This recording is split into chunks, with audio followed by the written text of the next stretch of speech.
कहते हैं कि अकबर यहां पर बाहर आके बैठ जाता है। अब स्थितियां यह है कि चित्तौड़ के किले की रक्षा के लिए जयमल जो कि मेड़ता के राजा है और पत्ता चुंडावत जो कि उनके बहनोई लगते हैं और मेवाड़ के 16 प्रथम श्रेणी ठिकानों में से एक आमेट के मुख्य सामंत है, वो किले की रक्षा कर रहे हैं।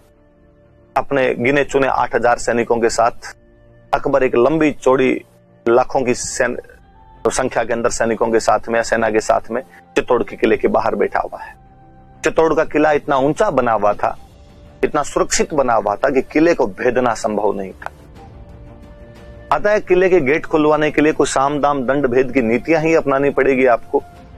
और अकबर को जब ये समाचार मिले कि चित्तौड़ के किले में उदय सिंह तो है ही नहीं, चित्तौड़ के किले की रक्षा इस समय जयमल कर रहा है जो कि मेड़ता का राजा है। अकबर 1562 ईस्वी में मेड़ता पर कब्जा कर चुका था और जयमल को मेड़ता पर अकबर के कब्जे के बाद ही उदय सिंह के पास यहां पर आना पड़ गया था। अतः अकबर को लगा यार ये तो काम ठीक है, इस समय किले के अंदर मालिक तो है ही नहीं, अपने किसी बंदे को दे के गया हुआ है। घर का मालिक खुद नहीं हो तो दूसरे आदमी से तो घर लेना थोड़ा सा सरल हो ही जाता है। भाई आपके पड़ोसी आपको चाबी दे के जाएं और अचानक गुंडे अटैक कर दे उनके घर पर, आप एक बार तो कोशिश करेंगे कि बचाया जाए उस घर को, पर अगले जान पर ही आ जाए कि हम मारेंगे तो बंदा चाबियां दे ही दिया, साधारण आदमी क्या करे।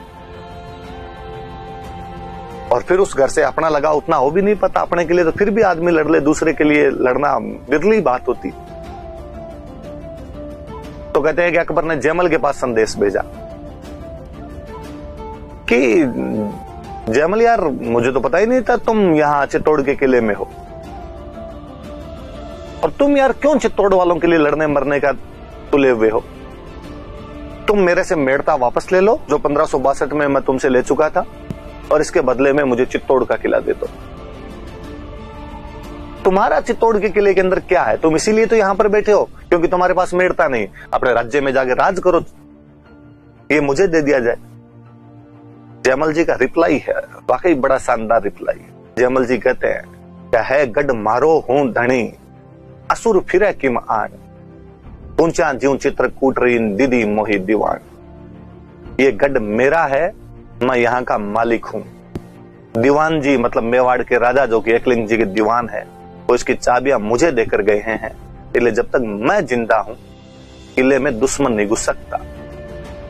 अकबर को लगा यार जयमल टेढ़ा आदमी बन रहा है। अकबर ने एक बार फिर प्रलोभन दिया और अकबर ने कहा कि तुम एक काम करो,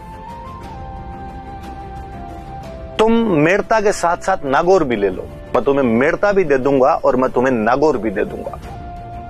एक के साथ एक फ्री वाला ऑफर है यार, तुम इतने बड़े राजा बन जाओगे। और चित्तौड़ मुझे दे दो यार, तुम्हारा थोड़ी है ये किला, तुम्हें संभाल के गए, कह देना नहीं संभाल पाए, इतनी तो बात है, पर मैं रक्षा करूंगा उसके बाद तुम्हारी। जयमल जी पुनः हंस के रिप्लाई देते हैं, तो भूख ने मेटे मेड़ तोड़ ना मेटे नागौर, आ रजवट भूख अनोखड़ी न मर्या मिटे चित्तौड़। कि तुम्हारे मेड़ते और नागौर से भूख नहीं मिटने वाली है, ये वीरता की भूख है, मरने पे मिटेगी। जब अकबर के तमाम तीर चुक चुके थे, उसे लगा कि अब किसी भी प्रकार से मैं किले पर कब्जा नहीं कर सकता। उसने कहते हैं निरंतर नीचे से आक्रमण करने शुरू किए। अकबर की तोपें चित्तौड़ के किले की दीवारें दिन में तोड़ दिया करती थी। जयमल जैसे बुद्धिमान सेनापति रात को उन दीवारों की दरारों को पुनः भरवा दिया करते थे।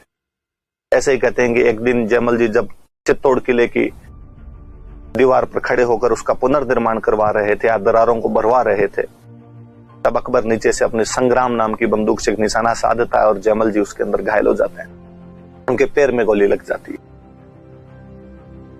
लंबा गहरा चला, लगभग 8 महीने अकबर यहां पर बाहर बैठा रहा। किले का अन्न और जल समाप्त हो गया। ऐसी स्थिति के अंदर और साके के अतिरिक्त किया भी क्या जा सकता था। 1568 ईस्वी के अंदर चित्तौड़ का तीसरा साका संपन्न होता है, जिसके जौहर को लीड पत्ता की पत्नी या जयमल की बहन फूल कंवर करती है और जिसका केसरिया जयमल और पत्ता के द्वारा किया गया था। कहते हैं कि पत्ता जब यहां पर यह कहा गया कि भाई हम चित्तौड़ के किले में अब साका करेंगे, महिलाएं जब जौहर की तैयारी कर रही थी तो उस जौहर की अग्नि में पत्ता की माता, पत्ता की पत्नी, उसके छोटे छोटे बच्चे थे, वो अपने उन बच्चों को लेकर आग के अंदर बैठी थी। पत्ता उनके जौहर की तैयारियां करवाता है। किसी कवि का कितना अच्छा दुआ है कि नाना गीगा गीगलीन जामण कामण गेह भड़ बड़ा निज हाथ स्यून कर्तव्य ऊंचो ने, कि नाना गीगा गीगली छोटे छोटे बच्चे जामण कामण गेह अपनी माता अपनी पत्नी को आग के हवाले कर दिया था। भड़ बड़ा निज हाथ स्यून, भड़ मतलब योद्धा, उस योद्धा ने अपने हाथ से जला दिए थे। कर्तव्य ऊंचो ने, इन सब से उसने बताया कि कर्तव्य स्नेह से कहीं बढ़कर होता है। देश के लिए, राष्ट्र के लिए, अपनी मातृभूमि के लिए मरने के लिए इन सब चीजों से ऊपर उठना पड़ता है।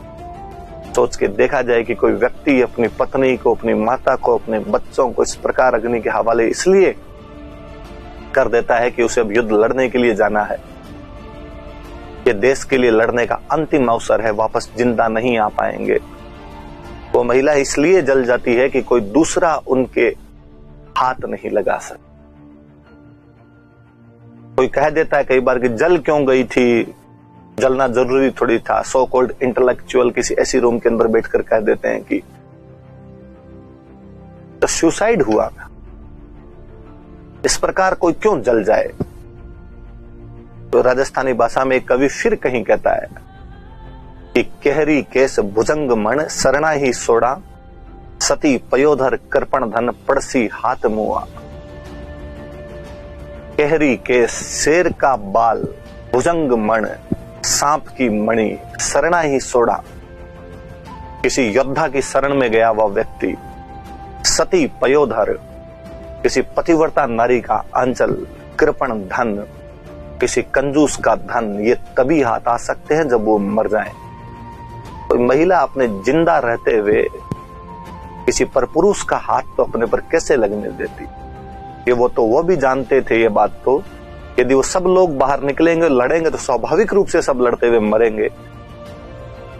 और जो दुश्मन था सामने वो दुश्मन नहीं थे, एक अजब से किस्म के आक्रांता थे जिनको महिलाओं और बच्चों को लूटने में एक अजीब से उन्माद भर के मजा आया करता था। लड़ाइयां थोड़ी अलग सी प्रकार की थी। उस समय ऐसे तरीके अख्तियार किए जाने ज्यादा आवश्यक हो गए थे। कहते हैं कि जब बाहर लड़ने के लिए जाने लगे, जयमल जी के पैर में गोली लगी हुई थी। जयमल जी ने कहा कि यार मैं कैसे लड़ूंगा बाहर जाके, इतना दुर्भाग्य है कि सब साथी बाहर जाके लड़ेंगे, सबको आज रणभूमि में दो दो हाथ दिखाने का मौका मिलेगा, मैं घायल होने की वजह से यहां पर पड़ा रहूंगा, लड़ नहीं पाऊंगा। उन सैनिकों में एक सैनिक था कल्ला राठौड़।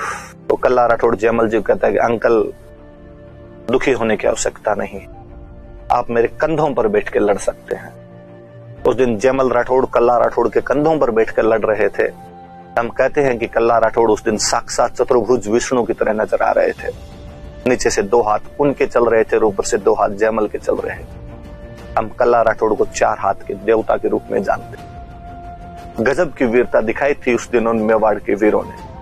केवल 8,000 की सेना का रिजल्ट ये था कि शाम तक 48,000 लोग काटे जा चुके थे। अकबर किले पर कब्जा तो कर लेता है लेकिन किले में सिवाय राख के उसे कुछ नहीं मिलता है। अपनी इस भयंकर बर्बादी को देखकर भारत के उस महान राजा ने चित्तौड़ के किले के अंदर बैठे निर्दोष किसानों मजदूरों को, जिनका युद्धों से कोई लेना देना नहीं था, 30,000 लोगों को गाजर मूली की तरह कटवा के यहाँ पे मीनारें चुनवा दी। एक बार पुनः वो यहाँ पर कोई गाजी की उपाधियां धारण कर रहे थे। मजहब की लड़ाई संपन्न हो चुकी थी। इतिहास पता नहीं कितना न्याय करेगा नहीं करेगा, पर जयमल पत्ता जनश्रुतियों में लोगों की जिह्वा पर हमेशा जिंदा रहेंगे। किसी दूसरे के किले के लिए इस प्रकार लड़ मरने की, इस प्रकार वीर गति को प्राप्त हो जाने की गाथाएं भी आप राजस्थान के अतिरिक्त कहीं नहीं सुन पाएंगे। देखिए